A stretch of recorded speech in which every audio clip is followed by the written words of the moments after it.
ओम शांति। आज बाबा के 19 अप्रैल के महावाक्य हैं। बाबा ने कहा, मीठे बच्चे, अब स्वीट होम चलना है। इसीलिए पुरानी दुनिया के कर्मों की लेन देन व हिसाब किताब चुकतू करो। योग बल से विकर्मा जीत बनो। प्रश्न है, तुम बच्चे लाइट हाउस बनकर बाप से योग क्यों लगाते हो? उत्तर है, क्योंकि तुम्हें सबको इस नरक रूपी खारी चैनल से पार ले जाना है। तुम मुक्ति धाम और जीवन मुक्ति धाम में जाने के लिए योग में बैठ हर एक को सर्च लाइट देते हो। तुम रूहानी पंडे भी हो। तुम्हें सबको स्वीट होम का रास्ता बताना है। सबको ज्ञान और योग के पंख देने हैं। गीत है, प्रीतम आन मिलो। ओम शांति। बच्चों को समझाया गया है, जब रात अंधेरी हो जाती है तब ही प्रीतमाओं का प्रीतम आते हैं, अर्थात सजनियों के साजन आते हैं। सजनी क्यों कहा जाता है?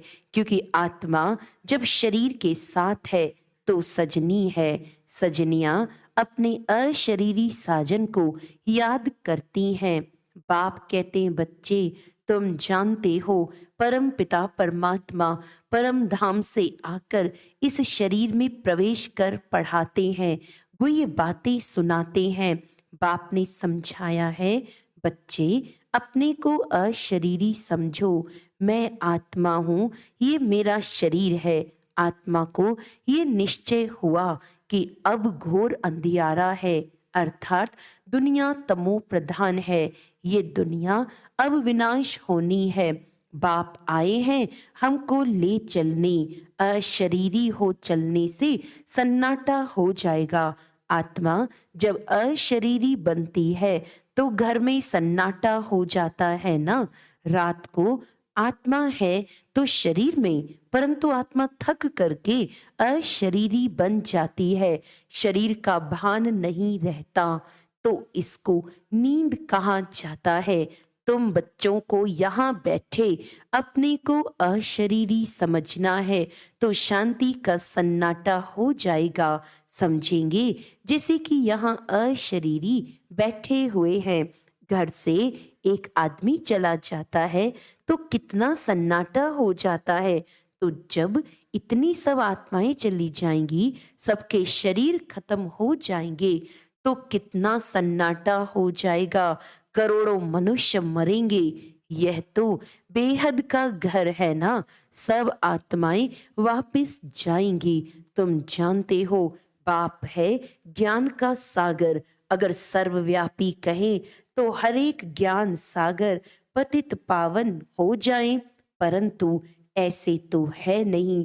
बाप बैठ बच्चों से बात करते हैं कि जैसे मैं परम आत्मा स्टार हूँ, तुम भी ऐसे स्टार हो। सिर्फ मैं जन्म मरण में नहीं आता हूँ, तुमको जन्म मरण में आकर पार्ट बजाना है 84 जन्मों का। जैसे तुम आत्मा हो, मैं भी आत्मा हूँ, परंतु महिमा सबकी अपनी अपनी है। प्रेसिडेंट, प्राइम मिनिस्टर, सबका अलग अलग पार्ट है। ऐसे मेरा पार्ट भी अलग है। मैं नॉलेजफुल हूँ, अभी बच्चों को नॉलेज देता हूँ। तुम जानते हो हम जाते हैं बाबा के घर। बाबा आया हुआ है लेने लिए। बाबा हमारा गाइड, लिबरेटर, दुख से छुड़ाने वाला है। तुम हो पांडव सेना। तुम जानते हो हम यात्रा पर हैं। हमारा पंडा स्वयं परमपिता परमात्मा है। तुम भी रास्ता बताते हो, तो तुम ब्राह्मण रूहानी पंडे ठहरे। वे ब्राह्मण जिस्मानी पंडे हैं। सभी को कहना है चलेंगे यात्रा पर। मित्र संबंधी आदि सबको बोलो चलेंगे रूहानी यात्रा पर। जैसे कोई यात्रा पर जाते हैं तो अपने नजदीकी बिरादरी वाले को कहते हैं, ऐसे तुमको भी बाप कहते हैं यात्रा पर चलेंगे। ये रूहानी यात्रा रूहानी पंडे ही सिखा सकते हैं। स्वीट होम का रास्ता वही जानते हैं। जिस्मानी पंडा रूहानी बन सकता, लेकिन रूहानी पंडा फिर जिस्मानी पंडा बन ना सके। बाप थोड़ी तुमको कहेंगे कि जिस्मानी यात्रा पर जाओ, पंडित तब बन सकेंगे जब देखकर आए हों। ऐसा तो कोई है नहीं जो स्वीट होम देखकर आया हो और वहां ले जाए। स्वीट होम को वे जानते ही नहीं। आत्मा के पंख टूटे हुए हैं। जब तक आत्मा न आए तब तक पंख मिल ना सके।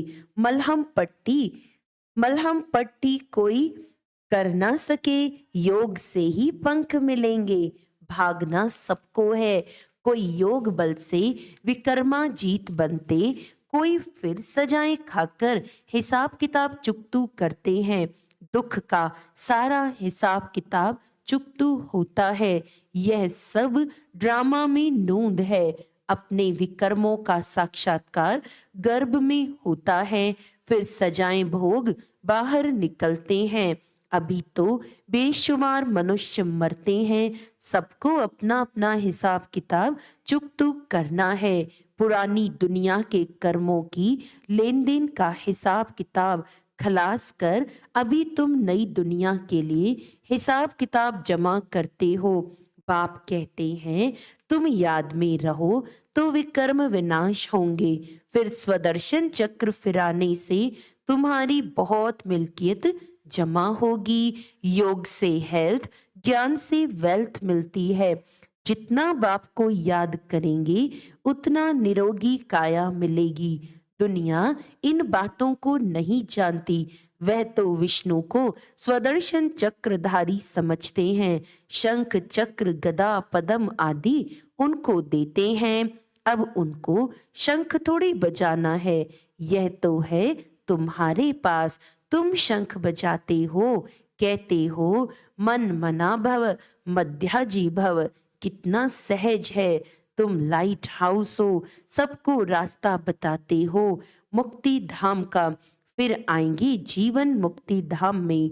योग लगाते हो, नर्क खारी चैनल से पार ले जाने लिए सर्च लाइट देते हो। मुक्ति धाम जाना है, फिर सर्च लाइट देते हो जहाँ जीवन मुक्ति में जन्मों का पाठ है। भगवान ने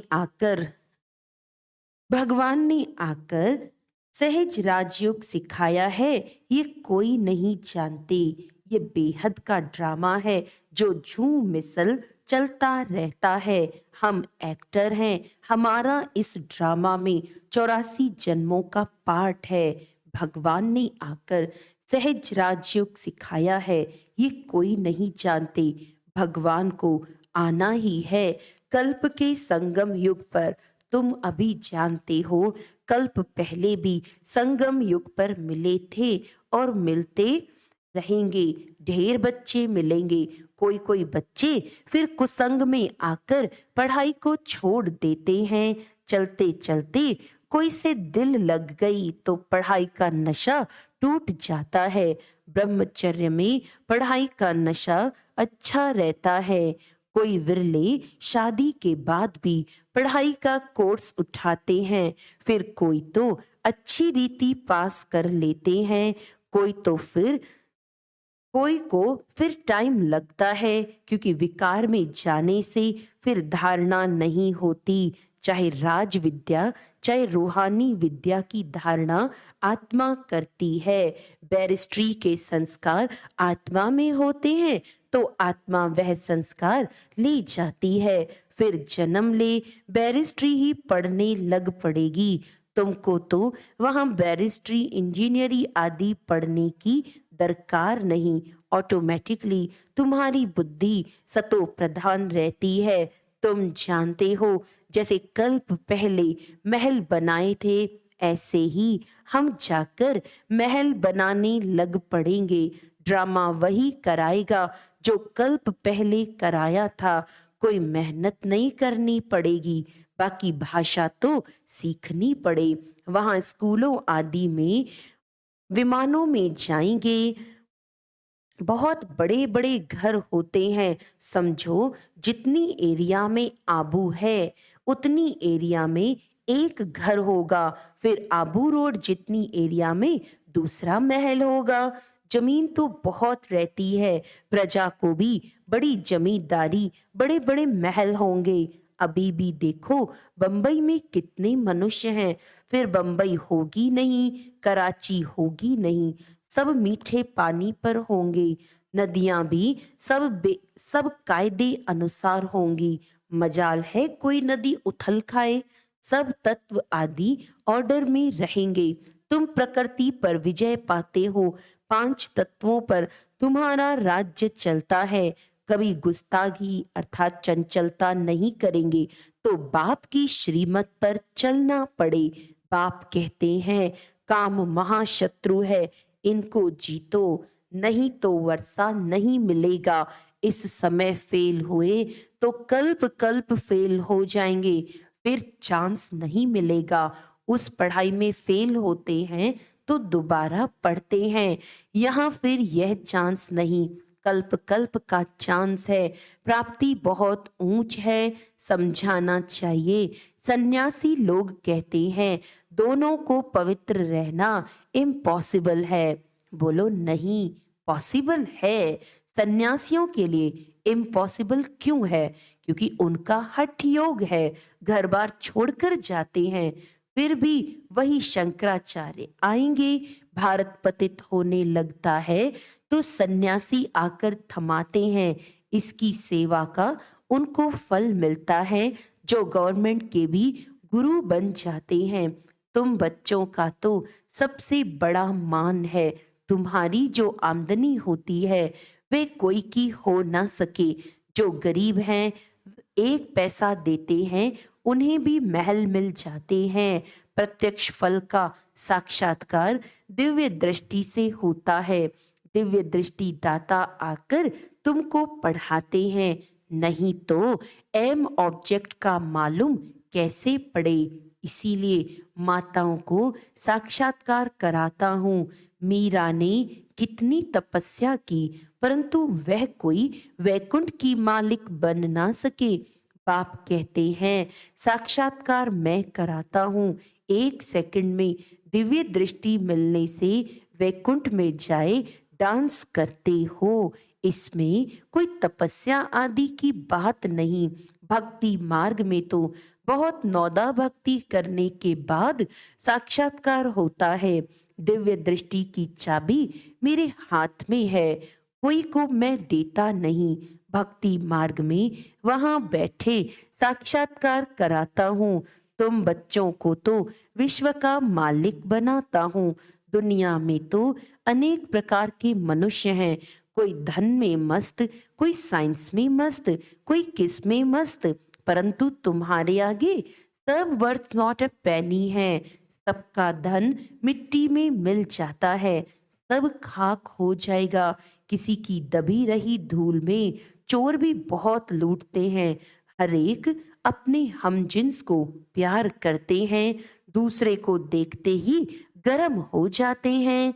दिन प्रतिदिन तुम देखेंगे कि कितनों को मारते रहेंगे। चाहते हैं कि हर एक अपने बर्थ प्लेस में चले जाएं, तो अपने देश से निकालते रहते हैं। अब तुम बच्चे बाप को याद करने से वर्षा लेते हो। जानते हो हम अशरीरी आत्मा हैं, 84 जन्मों का अब पाठ पूरा किया। कितने करोड़ आत्माएं हैं, सभी की जीवन कहानी तो नहीं बताएंगे ना, मुख्य की ही बताएंगे। मुख्य हो तुम, तुम्हारा मंदिर बना हुआ है। जगतअंबा जगत पिता के बच्चे तो बहुत होंगे। वैकुंठ का भी यादगार है। इनका चैतन्य मंदिर वास्तव में सतयुग है। जड़ मंदिर में स्वर्ग के सब एक्टर्स नहीं आ सकेंगे। यह है मॉडल रूप में मंदिर यादगार।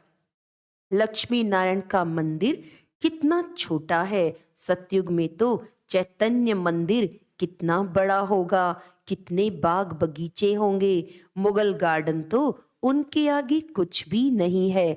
वहां के फल आदि इतने अच्छे होंगे जो बात मत पूछो। रात दिन का फर्क होता है। जैसे झाड़ पुराना होता है तो फल देते देते खत्म हो जाता है। कहा जाता है अब झाड़ सड़ गया है, यहाँ की हर चीज खत्म होनी है। वहां के आम बड़े बड़े फर्स्ट क्लास होंगे। हम अब राजधानी स्थापन करते हैं श्रीमत पर, तो श्रीमत पर चलना पड़े ना, पवित्र भी बनना पड़े। मुश्किल तो कोई बात नहीं है। एक जन्म पवित्र रहने से 21 जन्म स्वर्ग की राजाई करेंगे। फिर भी ऐसा कौन होगा जो पवित्र नहीं बनेगा, श्रीमत पर नहीं चलेगा। तुम जानते हो भारत सचखंड था, यहाँ सच्ची बादशाही थी। अभी यह है झूठ खंड, हर बात में झूठ बोलते रहते हैं। कह देते हैं फलाना ज्योति ज्योत समाया अथवा निर्वाण धाम गया। अब तुम जानते हो निर्वाण धाम तो रहने का स्थान है। तुम हर एक बात यथार्थ बताते हो, बाप को ट्रुथ कहते हैं, वह सचखंड स्थापन करते हैं। भक्त जन्म बाय जन्म भगवान को याद करते हैं, परंतु उनको भगवान का पता नहीं है। वह प्रीतम अब तुम बच्चों को राज्य भाग्य देकर खुद छिप जाते हैं। तब कहते हैं तुम्हारी गतमत तुम ही जानो, तो जरूर कोई भी नहीं जानते हैं। हे प्रभु, तुम्हारी गतमत तुम ही जानो और न जाने कोई। श्रीमत से क्या होगा, गति सदगति वे तुम ही जानो। अब तुम बच्चों को बाप श्रीमत देते हैं, अपने को आत्मा समझ मुझे याद करो। टीचर ये प्रतिज्ञा कराएंगे क्या, मैं तुमको बैरिस्टर की गद्दी पर बिठाऊंगा। वह तो खुद पढ़कर बैरिस्ट्री की गद्दी पर बैठेंगे। पाप भी कहते हैं जितना याद करेंगे तो योग से सब पापों से मुक्त होंगे।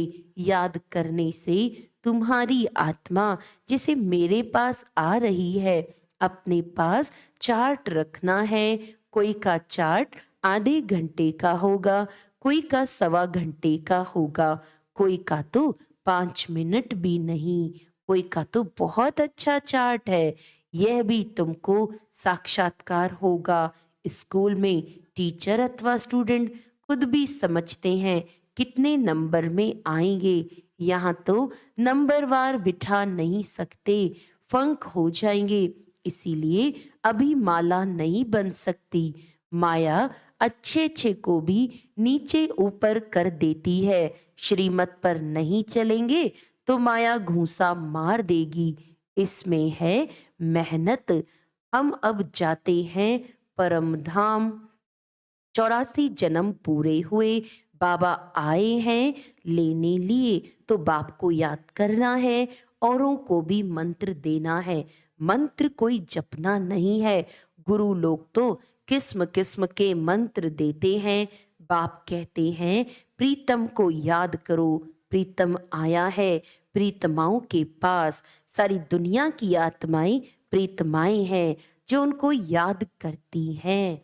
अच्छा, मीठे मीठे सिकीलदे बच्चों प्रति माता पिता बाप दादा का याद प्यार और गुड मॉर्निंग। रूहानी बाप की रूहानी बच्चों को नमस्ते। हम रूहानी बच्चों की रूहानी बाप दादा को याद प्यार गुड मॉर्निंग, नमस्ते नमस्ते नमस्ते जी। धारणा के लिए मुख्य सार है कुसंग में आकर कभी भी पढ़ाई नहीं छोड़नी है। किसी भी देहधारी से दिल नहीं लगानी है। पापों से मुक्त होने की विधि याद है, इसीलिए याद का चार्ट जरूर रखना है। याद में रहने की अपने आप से प्रतिज्ञा करनी है। वरदान है मेरे को तेरे में परिवर्तन कर, सदा हल्के रहने वाले डबल लाइट फरिश्ता भव। चलते फिरते सदा यही स्मृति रहे कि हम हैं ही फरिश्ते। फरिश्तों का स्वरूप क्या, बोल क्या, कर्म क्या, वह सदा स्मृति में रहे। क्योंकि जब बाप के बन गए, सब कुछ मेरा सो तेरा कर दिया, तो हल्के फरिश्ते बन गए। इस लक्ष्य को सदा संपन्न करने के लिए एक ही शब्द याद रहे, सब बाप का है। मेरा कुछ नहीं, जहाँ मेरा आए वहाँ तेरा कह दो, फिर कोई बोझ फील नहीं होगा, सदा उड़ती कला में उड़ते रहेंगे। स्लोगन है, बाप के ऊपर बलिहार जाने का हार पहन लो। बाप के ऊपर बलिहार जाने का हार पहन लो, तो माया से हार नहीं होगी। अच्छा, आज का अव्यक्त इशारा है, जैसे बाप संपन्न है, इसीलिए बाप की महिमा में सागर शब्द कहते हैं। ये संपन्नता को सिद्ध करता है। तो बाप समान मास्टर सागर बनना ही संपन्न बनना है। नदी तो फिर भी सूख जाती है, संपन्न आत्माएं सदा खुशी में नाचती रहेंगी। खुशी के सिवाय और कुछ अंदर आ नहीं सकता। अच्छा, ओम शांति।